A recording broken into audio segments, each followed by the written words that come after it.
ஈகை திருநாள் இன்று. அம்பலாந்தோட்டை பகுதியில் துப்பாக்கிச்சூடு, ஒருவர் படுகாயம்.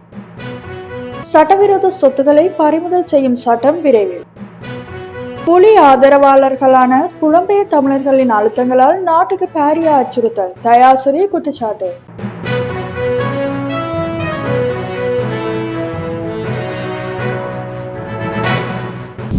முஸ்லிம் மக்கள் இன்று நோன்பு பெருநாளை கொண்டாடுகின்றனர். நோன்பு பெருநாள் அல்லது ஈகை திருநாள் என்பது இஸ்லாமிய இருபெரும் நாட்களில் ஒன்றாகும். இஸ்லாமியர்கள் தங்களது புனித மாதமாகிய ரமலான் முழுவதும் நோன்பு நோற்று முடித்ததை அடுத்து இது கொண்டாடப்படுகின்றது. ரமலான் பெருநாள் என்றும் இது அழைக்கப்படுகின்றது. இஸ்லாமின் ஐம்பெரும் கடமைகளில் ஒன்றான நோன்பை ரமலான் மாதம் முழுவதும் நோற்ற முஸ்லிம்கள் இன்று நோன்பு பெருநாளை கொண்டாடுகின்றனர். ரமலான் மாதத்தை தொடர்ந்து ஷவ்வால் மாதத்தின் தலைப்புரை தென்பட்டதும் நோன்பு பெருநாளை கொண்டாடுவார். ஒரு மாத காலமாக இறைவன் கட்டளைக்கு முற்றிலும் அடிபணிந்து பசித்திருந்தும் தாகித்திருந்தும் புலன்களை கட்டுப்படுத்தி நோன்பு நோற்ற முஸ்லிம்கள் கடமையை நிறைவேற்றிய மகிழ்ச்சியையும் களிப்பையும் இந்த பெருநாள் தினத்தன்று பெறுவார். நோன்பின் அடிப்படை நோக்கம் வெறுமனே பசித்திருப்பதும் தாகித்திருப்பதும் மட்டுமன்றி இந்த பயிற்சியின் மூலம் இறையச்சத்தை தன்னில் வளர்த்துக் கொள்வதையாகும் என்பதை அல் குர்ஆன் தெளிவுபடுத்துகின்றது. இஸ்லாமிய சமூக ஒற்றுமையை வலியுறுத்துகின்றமையினால் ஏழைகளின் பசியை அறிந்து அவர்களுக்கு உதவ வேண்டுமென்ற படிப்பினையையும் நோன்பு உணர்த்துகின்றமை குறிப்பிடத்தக்கது. அம்பலாந்தோட்டை பகுதியில் இன்று காலை துப்பாக்கிச்சூடு சம்பவம் ஒன்று இடம்பெற்றுள்ளது.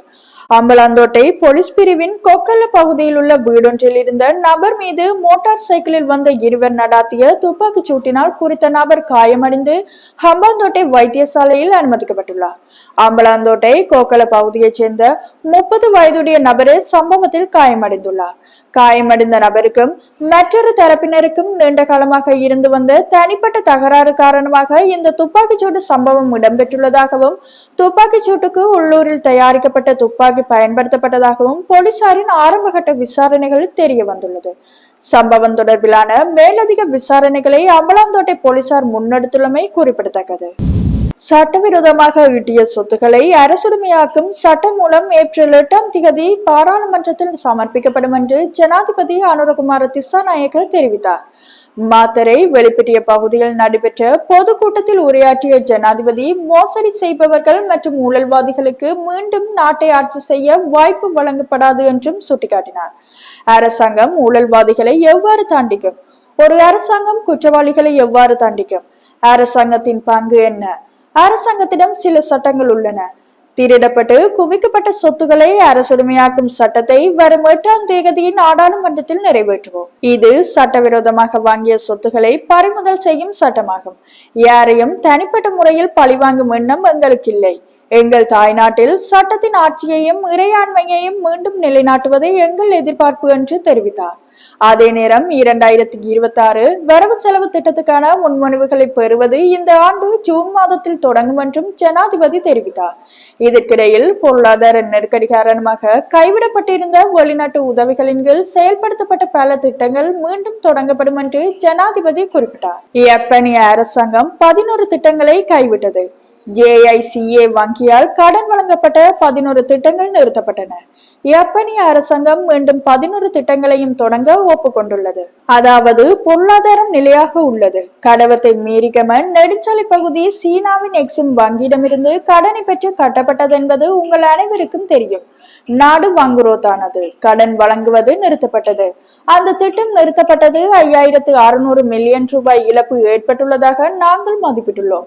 சீன நிறுவனத்துக்கு ஒரு நாளைக்கு 21 மில்லியன் வட்டி செலுத்த வேண்டும். சீன அரசாங்கத்துடன் மீண்டும் பேசிய பிறகு எங்கள் பயணத்தின் போது தடைப்பட்ட நெடுஞ்சாலை உட்பட தடைப்பட்ட திட்டங்களை மீண்டும் தொடங்கவும் 76 புதிய திட்டங்களை தொடங்கவும் இணக்கம் ஏற்பட்டது. அதற்கு என்ன அர்த்தம்? பொருளாதாரம் நிலையானது என்று ஜனாதிபதி தெரிவித்தார். தமிழீழ விடுதலை புலி ஆதரவாளர்களான புலம்பெயர் தமிழர்களின் அழுத்தங்களால் நாட்டுக்கு பாரிய அச்சுறுத்தல் ஏற்பட்டுள்ளதாக நாடாளுமன்ற உறுப்பினர் தயாசிரி ஜெயசேகர தெரிவித்தார். குருநாகலில் நேற்று ஊடகங்களுக்கு கருத்து வெளியிடும் போது அவர் இதனை தெரிவித்தார். அவர் மேலும் தெரிவிக்கையில், இதற்கு முன்னர் 58 பேருக்கு எதிராக இவ்வாறு தடை விதிக்கப்பட்டுள்ளது. இது மிகவும் கவலைக்குரிய விடயமாகும். அமெரிக்கா மற்றும் ஐரோப்பிய நாடுகள் இதனை வழக்கமாக கொண்டுள்ளன. எவ்வாறு இருப்பினும் பிரித்தானியா தடை விதிப்பது இதுவே முதன்முறையாகும். இலங்கையில் யுத்தம் நிறைவடைந்து 16 ஆண்டுகளின் பின்னர் இவ்வாறான நடவடிக்கை முன்னெடுக்கப்படுகின்றது. பட்டளந்த ஆணைக்குழுவில் ஆரம்பித்தது இன்று இந்த நிலைமையில் வந்து நிற்கின்றது.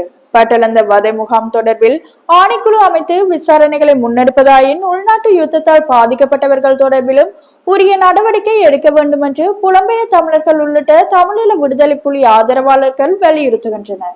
எனவே வெளிநாடுகளில் இவ்வாறான செயற்பாடுகள் முற்றாக நிராகரிக்கப்பட வேண்டியவையாகும். ஆனால் வெளிவிவகார அமைச்சு இந்த விவகாரத்தில் அமைதியாக உள்ளது.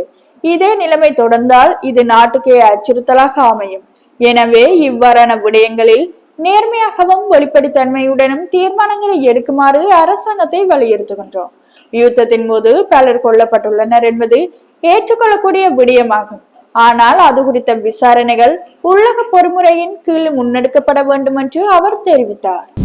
பழைய அரசாங்கங்களைப் போல பொய் கூறாமல் பெலாலி விமான நிலையத்தை 4 மாதங்களுக்குள் சர்வதேச விமான நிலையமாக மாற்றுவோம் என சிவில் விமான போக்குவரத்து சேவைகள் அமைச்சர் பிமல் ரத்நாயக்க தெரிவித்துள்ளார். யாழ்ப்பாணம் பெலாலி விமான நிலையத்துக்கு நேற்று ஞாயிற்றுக்கிழமை திடீர் விஜயம் மேற்கொண்ட போதே அவர் இதனை தெரிவித்தார். விமான நிலையத்தை முதல் தடவையாக பார்வையிட்ட அமைச்சர் விமான நிலையத்தின் விஸ்தரிப்புகள் தொடர்பிலும் அதன் சேவைகள் தொடர்பிலும் கேட்டறிந்தார்.